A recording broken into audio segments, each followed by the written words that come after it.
5 సంవత్సరాలు నేను ఎమ్మెల్యేగా ఉంటే ఏ ఒక్కరోజు అక్కడ నిలబడనియలేదు అధ్యక్ష.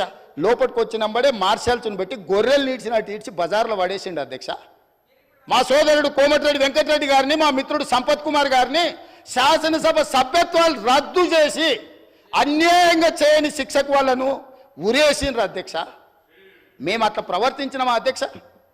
వాళ్ళు ఎంతసేపు అడిగితే అంతసేపు ధర్నా చేయనిచ్చినాం, అడిగి మాట్లాడినంతసేపు మైక్ ఇచ్చినాం, మంచి పనులకు సహకరించమని అడిగినాం.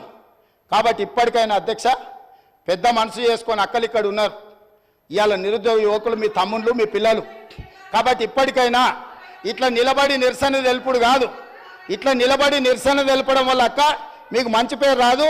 చెడ్డోని 10 ఇచ్చి వదిలించుకోవాలి, మంచోని 10 ఇచ్చి సావాసం చేయాలంటారు. అట్లాంటి వాళ్ళ సావాసం పనికిరాదు అక్క. నేను ఇప్పటికి కూడా చెప్తున్నా, మీరు బయట వాళ్ళు కాదు, మీరు మా అక్కలు, మా కుటుంబ సభ్యులు, మీ మంచి కోసం చెప్తున్నా. అక్కల క్షేమం కోరుకునే తమ్ముడుగా నేను చెప్తున్నా. నేను సమాజాన్ని చాలా చూసిన, చాలా కింది నుంచి వచ్చిన, గ్రామీణ ప్రాంతం నుంచి వచ్చిన, ఉమ్మడి కుటుంబం నుంచి వచ్చిన, నాకు అక్క చెల్లెళ్ళు అక్కలను అవమానించేంత నీచమైన జాతి నాది కాదు అధ్యక్ష. చెల్లెలు జైళ్ళు ఉంటే రాజకీయాల కోసం బజార్లలో తిరగటోని కాదు అధ్యక్ష నేను.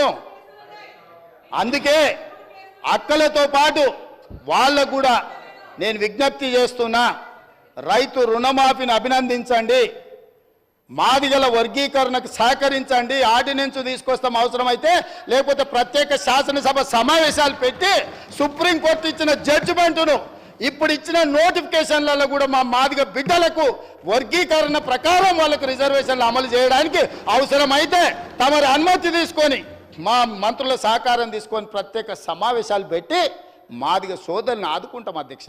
ఏళ్ళ కొద్ది దశాబ్దాల కొద్ది నిరీక్షించారు అధ్యక్ష. ఇవాళ వాళ్ళకి ఎంత మంచి సంతోషకరమైన పండుగ రోజు అధ్యక్ష. వాళ్ళ కళ్ళల్లో ఆనందం మనం 10 నిమిషాలు కూడా చూడలేము అధ్యక్ష.